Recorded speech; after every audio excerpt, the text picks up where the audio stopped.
morning and welcome to virtual orientation with Miss Oliver. I thank you so much for checking in with us. And I just want to say I'm excited to be your child's second grade teacher. It's going to be a great year. It's going to be different, but we've got a lot of great things in place and I am excited to try some new things this year. So first, I want to tell you a little bit about me. Like I said, my name is Mrs. Oliver. This is my husband, Shay Oliver. He's a retired football coach from Curry.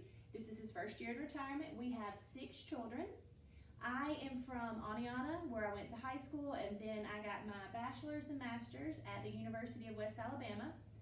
I taught at Livingston Junior High for 3 years, taught second grade, and then I have been at Park for 14 years, so I'm working on my 17th year teaching in second grade. So it is just a wonderful place to be, and I'm excited to be able to do it again, even during a pandemic. Now, you are going to get a packet from school and from the central office, those things that you've picked up or printed off. In that packet, you'll have a brochure from me. You'll have a Meet the Teacher that I will give you in your folder. Some things about what your child is learning. The main thing that I really want you to look at is this remind paper, because that's the best way to communicate with me. And then there'll be a student information form for you to fill out to kind of tell me some things to expect about your child, or your expectations, or some concerns that you have that you feel like I need to know about. When you come to orientation, you will pay your $45 supply fee and your $30 technology fee, and then you can turn in or either pick up all of those office forms that we do from year to year, the help form, the electronic device, parent agreement, lunch forms, handbook, those things. So you will be able to turn those in. Now, this year, we will start school at Park. We start school the bell rings at 8:10. But you can drop off your child in the front between 7 and 7:25 for early drop off. But if you come after 7:25, you're gonna have to wait till 7:40 on the Nat side of the building. And the second graders will enter through the Nat side of the building and come down second grade hall. And if it's after 8:15, you're gonna have to check in at the office. And then our day ends at 3:05. This year in reading, we will give the Dibbles test and STAR test at the beginning of the year, and I will get those reports to you so we can kind of look at where your child is. We're going to give instruction, paper, pencil, and some virtual assignments. I will be able to do a few small groups, and we will work in that kind of situation, but I want to keep in mind that the first 2 weeks of school, when your child is on virtual days, they will have paper pencil work just until we get used to how all the virtual things are going to work and we teach the kids how that looks. You will have weekly assessments. All of those will be indicated on your homework planner. We have your reading test, spelling, high frequency words, and a vocabulary test, but everything that they'll need to study for or you'll need to know about will be in their homework folder. Spelling is probably a little different. We have 15 spelling words. However, keep in mind that 5 of them are not going to be on the study guide list that we sent home. There'll be 5 cold words they haven't practiced spelling before, but they will follow the pattern. We do that to ensure that their phonics patterns, that they understand what we've been working on those spelling words all week. And then we have 2 dictation sentences that'll be 5 points each. They will have to have correct capitalization, punctuation, some spelling in there. So we will have daily language skills, capitalization, punctuation. All of these skills that you will need to know week by week will be listed on your planner. Second grade math is awesome. It's really fun. We do a lot of fun things. But if you don't hear me say anything else, I want you to know that math facts are super important. So especially in light of, I know you're going to be trying to do things at home to kind of support what we're doing.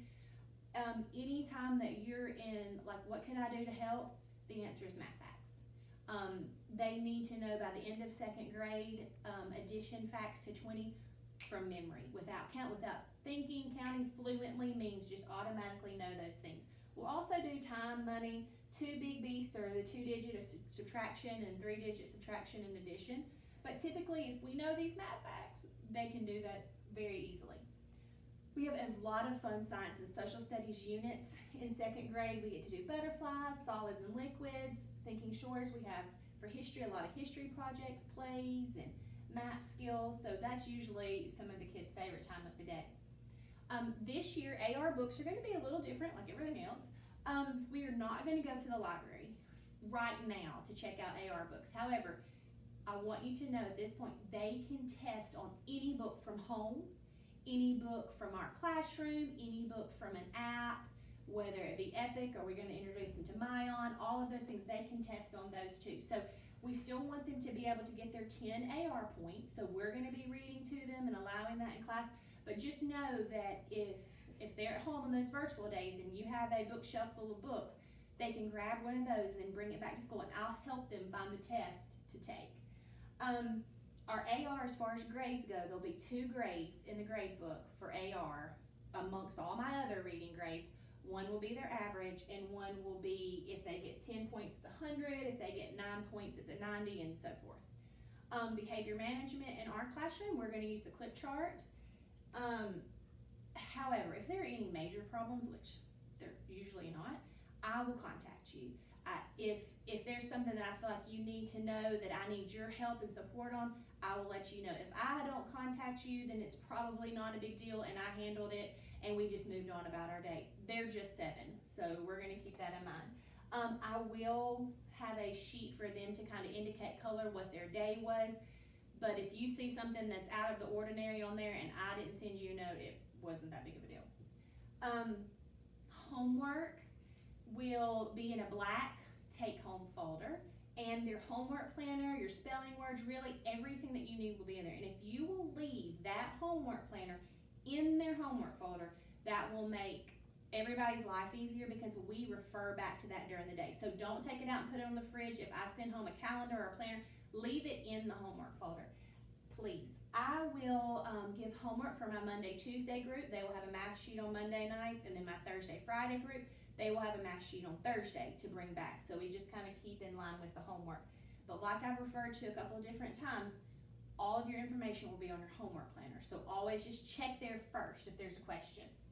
Parent communication. I'm open to talk anytime you need me to. The best way to contact me is through Remind or email. You can call the school. It will probably be difficult for me to get back to you during school hours, but I will get back to you.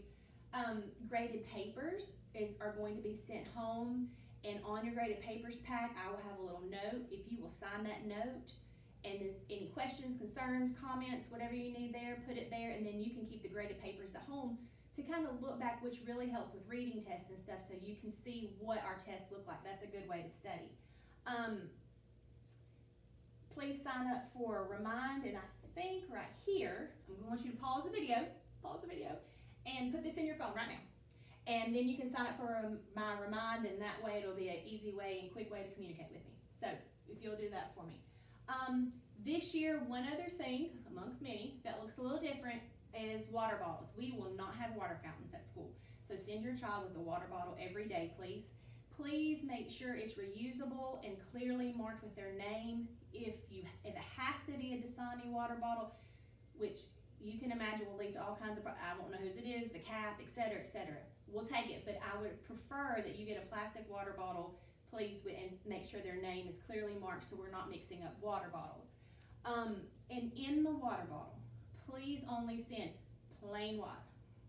No Gatorade, no flavor packets, no sticky stuff for Miss Oliver, and the less things that we can cut down on traffic in our room will be better. And our sodas, no sodas because those explode.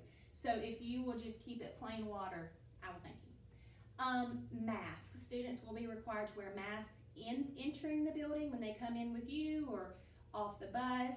So those need to be on anytime they're entering and exiting the building, and anytime that we're moving around other kids, we have to have our masks on. So each child will need to bring a mask to school. If you prefer a shield, you have to wear a mask and a shield. So a shield is not sufficient on its own. Breakfast, lunch, and snack. Breakfast will be in the room. Now, here is kind of a new thing among other that's going to be different, is because we're eating breakfast in the room at 8:20, I have to throw those breakfasts away due to scheduling conflicts. That's just how the day is set up. So if you are running, if you're not here around 8, your child might not have time to eat breakfast if that's your plan. So if you want to eat breakfast, you kind of need to keep in mind that it's got to be short and quick and you need to be here a little early. Lunch, we'll be able to get lunch in the lunchroom, but they will have to eat it in the classroom. And send your lunch money if you can, ahead of time, weeks or months ahead of time, and then they'll just keep that in their account in the lunchroom. We will have snack in the classroom. We won't be buying milks this year. So you'll have to send a drink and a snack every day, something small, 10 minutes. So if you will make sure that, for snack, we won't be able to do milks. We will do it for lunch, but for snack, so just make sure they have a drink and a small snack every day, and we'll probably have that around 2 o'clock. Okay, well, I am looking forward to a great year. I'm looking forward to meeting you at orientation and working with your children this year.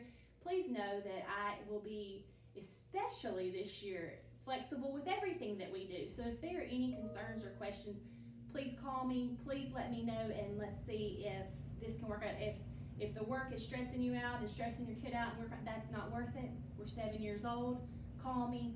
We'll come up with a viable plan. I just want you to keep that in mind, and I promise you that I will keep that in mind, that through all of this, through everything that we do, we are going to work hard and we're going to get it all done. But at the end of the day, at the end of every day, they are 7 years old. And we're not going to upset too many things over that. We will take care of that. So if you will just call me with any concerns or questions or anything that you see, just let me know. And thank you for coming to virtual orientation, and I look forward to seeing you soon.